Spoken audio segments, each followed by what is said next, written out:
Tout est faux, la vie n'est qu'un mensonge sans aucun sens, vous n'êtes pas important, alors au lieu de vous angoisser à la perspective de votre mort certaine, pourquoi ne pas tout simplement vous installer devant un bon épisode de Rick et Morty? Vous vous installez dans le canapé et vous savourez un nouvel opus de cette série très sympathique, satisfait de savoir que vous faites partie de l'élite, des gens assez intelligents pour comprendre la complexité et la profondeur de cette œuvre. Après tout, Rick et Morty c'est un dessin animé pour les gros cerveaux. Et pourtant, cette série vous ment. Elle se joue de vous et vous remet à votre place insignifiante dans le multivers. Parce que chaque épisode ne fait qu'appliquer encore et encore une formule secrète mise au point par l'un de ses créateurs pour s'assurer que vous restiez scotché devant l'écran. Et c'est cette formule secrète que je vais vous présenter aujourd'hui pour vous gâcher à jamais le plaisir de regarder Rick et Morty. Parce que si je suis incapable de m'assurer de mon propre bonheur, vous pouvez être sûr que je vais vous traîner avec moi dans les abysses de la misère émotionnelle. Être un génie, ça a un prix. Et vous savez ce qui a un prix réduit en ce moment? La qualité des transitions? NordVPN, le sponsor de cette vidéo. Et de 90% des vidéastes du multivers? Vous en avez marre que la citadelle d'Eric ne suive vos déplacements entre les réalités? Vous souhaitez profiter du câble interdimensionnel depuis n'importe quelle version de votre télévision?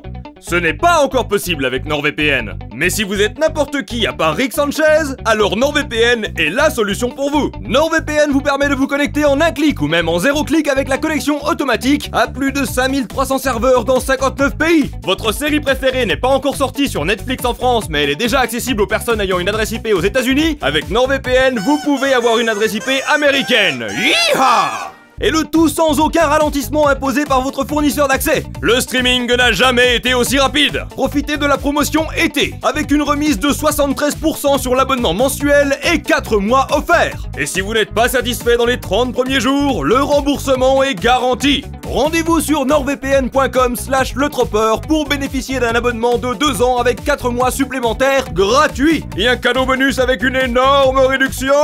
Le lien est dans la description et le commentaire épinglé. C'est bon, on a récupéré le chèque? Oui! Impeccable. Donc Rick et Morty, c'est une série créée par Justin Roiland qui double les personnages éponymes dans la version originale et Dan Harmon. Ce dernier est notamment connu pour la sitcom Community, qui est absolument géniale et que vous devez regarder. Et c'est déjà à l'époque de cette sitcom que Harmon a fait connaître sa fameuse formule secrète qui sert de base aux épisodes de Rick et Morty, le Story Circle, ou cercle d'histoire. Que nous appellerons cercle narratif pour des raisons de cercle d'histoire, ça sonne comme une étrange réunion de profs d'histoire géo assis en tailleur sur la pelouse d'un lycée. Le cercle narratif, c'est donc une formule d'écriture, une sorte de guide que les auteurs travaillant sur la série utilisent pour s'assurer que leur histoire suit une structure intéressante et familière. L'objectif, c'est que quand on regarde un épisode de Rick et Morty, on retrouve une formule similaire qui crée une série plus homogène. Et le cercle narratif sert également à générer du mouvement dans l'intrigue afin de conserver l'attention du spectateur. Je vous préviens, une fois que vous le connaîtrez, vous risquez fort de le remarquer. 95% des épisodes de Rick et Morty suivent ce cercle. Et une fois qu'on apprend quelque chose, on ne peut jamais le désapprendre. J'ai vu beaucoup trop d'images sur internet.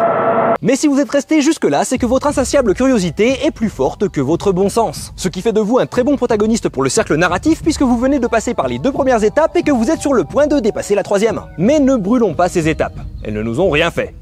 Pour le moment. Voyons donc en quoi consiste le cercle narratif de Dan Harmon et comment il est utilisé dans un épisode de la saison 1 de Rick et Morty. On commence donc avec la première étape, You. Un personnage attachant va nous donner envie de suivre l'histoire qui nous est racontée. Dans l'épisode 6 de la saison 1, nous avons comme dans la plupart des épisodes, 2 cercles narratifs suivant 2 protagonistes.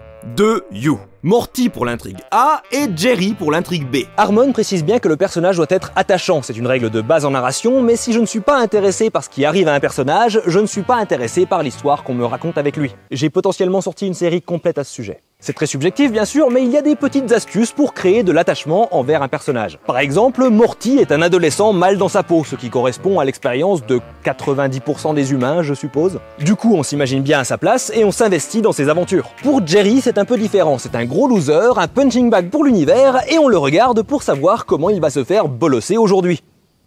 Tant que ça marche, c'est bon. Mais pour vraiment accrocher notre attention, le personnage a besoin d'un besoin. C'est la 2e étape, need. Et si vous suivez, vous allez remarquer que ça commence à former une petite phrase, you need. Tu as besoin. Oui, en français, on a un auxiliaire, bon. Le besoin du personnage lui donne sa motivation pour avancer dans l'histoire. Parce que s'il n'a besoin de rien, il n'a aucune raison d'agir. Ce qui est très nul comme histoire. Morty a besoin, ou tout du moins envie, de Jessica. Dès la première scène, on établit qu'il souhaite engager une relation romantique avec elle, mais qu'elle n'est pas spécialement intéressée. Pour Jerry, dans l'intrigue B, le besoin est amené par Rick, qui remet en doute la solidité de son mariage avec Bess. Le père de famille a besoin d'être rassuré sur sa relation avec sa femme. Nos personnages sont là, on sait ce dont ils ont besoin, maintenant l'histoire peut vraiment commencer. La troisième étape que Harmon définit comme la limite, le point qu'un personnage doit dépasser et dont il ne peut pas revenir, c'est go. Allez, donc you need to go, tu as besoin d'aller. C'est le moment où le personnage agit et prend une direction motivée par son besoin. C'est là que l'histoire commence. Dans cet épisode, Morty ne va pas très loin, puisqu'il se rend dans le garage où bricole Rick. Comme ce dernier lui a expliqué que l'amour était une réaction chimique, il lui demande de fabriquer un filtre d'amour. Nous ne commenterons pas sur la moralité de cette action, nous nous contenterons d'un regard lourd de jugement. Une fois engagé sur cette voie, Morty ne peut plus revenir en arrière. Jerry ne va pas très loin non plus. Il monte dans sa chambre pour parler avec Bess et être rassuré sur leur amour mutuel. Ce qui ne fonctionne pas puisque Bess se contente de lui dire que l'aimer, c'est du boulot. Et que d'ailleurs, son boulot l'appelle. Et en particulier son collègue, le beau Davon. Maintenant que nos personnages sont partis, ils vont commencer à chercher l'objet de leurs besoins. Quatrième étape, search. You need to go search. Tu as besoin d'aller à la recherche. Oui, le français prend plus de mots pour dire la même chose, j'y peux rien moi. Le protagoniste ne peut plus s'arrêter, il est dans sa lancée, il a son objectif en tête et il cherche à le rejoindre. Morty part au bal du lycée qui célèbre la saison de la grippe. Ok. Il sait que Jessica s'y trouve et il a son filtre d'A... J'ai pas envie de dire amour, mais j'ai pas non plus envie de dire l'autre mot. Jerry, quant à lui, décide de rejoindre l'hôpital vétérinaire où travaille sa femme pour voir si elle a les mains dans un cheval ou si Davon a les mains dans sa... C'est aussi un nom d'animal. On peut passer à l'étape 5 ? Find ou trouver. Bah oui, si l'étape 4 c'était chercher, l'étape 5 c'est trouver. Jusque là, les gros cerveaux suivent. You need to go search and find.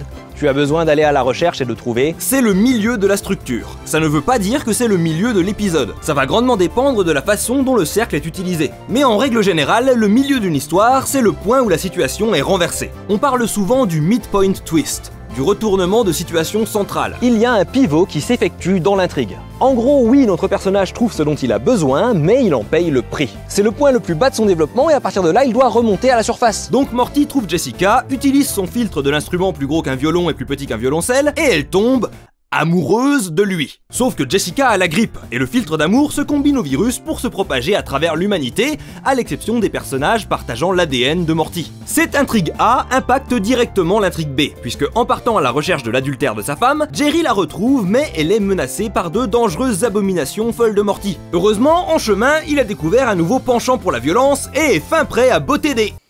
Est-ce que les mantes religieuses ont des fesses ? Quelqu'un peut vérifier ?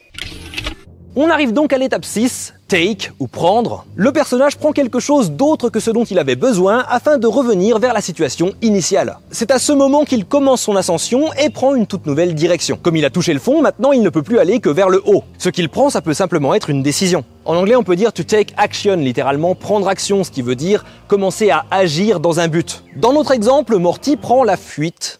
Ça marche aussi. Il part avec Rick dans sa voiture et lui demande de réparer les conséquences de son erreur. Sa décision est prise, il abandonne le besoin qu'il a cherché puis trouvé et prend une nouvelle direction. Jerry, lui, prend sa femme.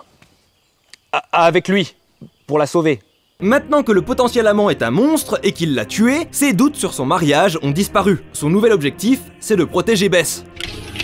Et après que Rick ait transformé l'humanité en créature de Cronenberg, en référence au réalisateur David Cronenberg qui est connu pour son horreur organique et sa déconstruction du corps humain, culture gratuite, je vous l'étale sur une tartine, vous la bouffez, Morty et lui trouvent un moyen de revenir à la normale. Étape 7, Return, le retour. Tu amorces un dernier virage qui te ramène vers le point de départ, tu essayes de rentrer à la maison. C'est très important pour une série à la structure épisodique puisque tu dois commencer une nouvelle aventure à chaque épisode. Donc tu t'arranges pour rétablir le statu quo, la situation initiale. Rick et Morty se rendent dans une dimension où ils ont résolu le problème et viennent de mourir, et Jerry rentre à la maison avec sa femme qui tient son gros fusil. Oui, c'est une référence au zizi. Ça finit d'ailleurs pareil.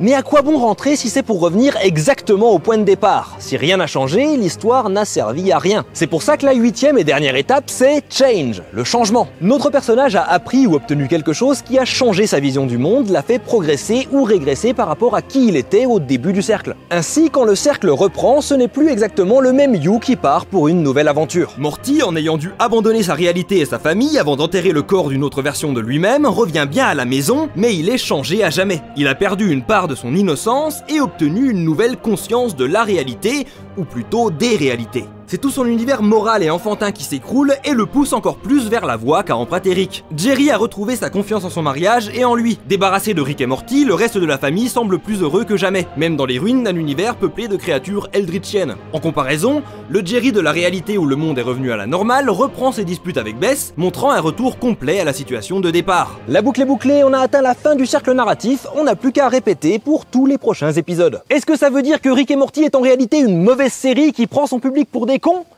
Non, pas du tout.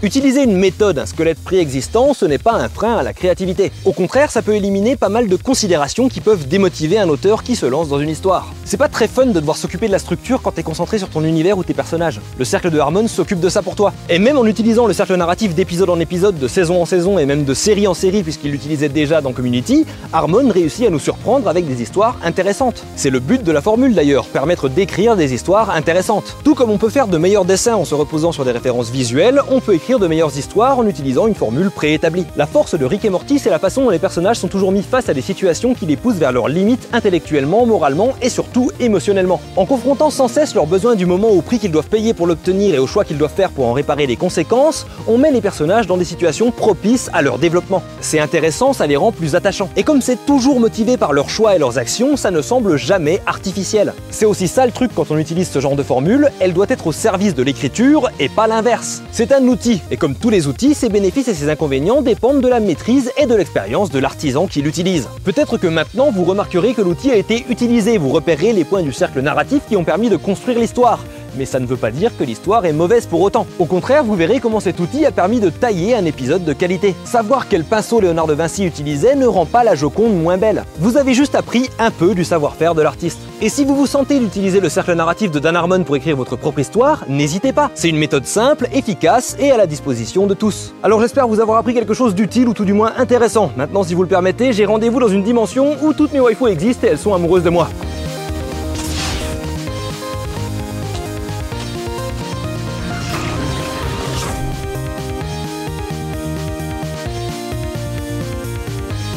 Il y a des araignées qui n'arrêtent pas de grimper sur mes jambes depuis tout à l'heure. C'est un tournage très agréable. Encore un gigantesque merci à NordVPN pour avoir sponsorisé cette vidéo. C'est une autre solution qui me permet de favoriser la qualité des vidéos à la quantité. Du coup c'est bien. N'hésitez pas à me dire si cette vidéo vous a plu ou non dans les commentaires. Le sujet est intéressant de base, j'ai juste essayé de le présenter à ma sauce. Est-ce que ce type de vidéo vous plaît? Dites-le moi. J'improvise, je m'adapte, je surmonte. Si vous n'êtes pas abonné à cette chaîne, je vous invite à le faire dès maintenant et je vous souhaite la bienvenue. Un gigantesque merci aux Forgemaux et aux tipeurs. Continuez d'être impeccables. Moi je vais quitter cette forêt avant de m'être fait bouffer par tous les insectes possibles. N'oubliez pas que chaque dimanche je sors un chapitre de Renégat et que c'est très bien. Regardez ces commentaires de lecteurs satisfaits.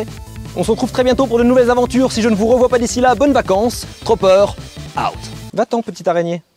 C'est une caméra, pas une maison.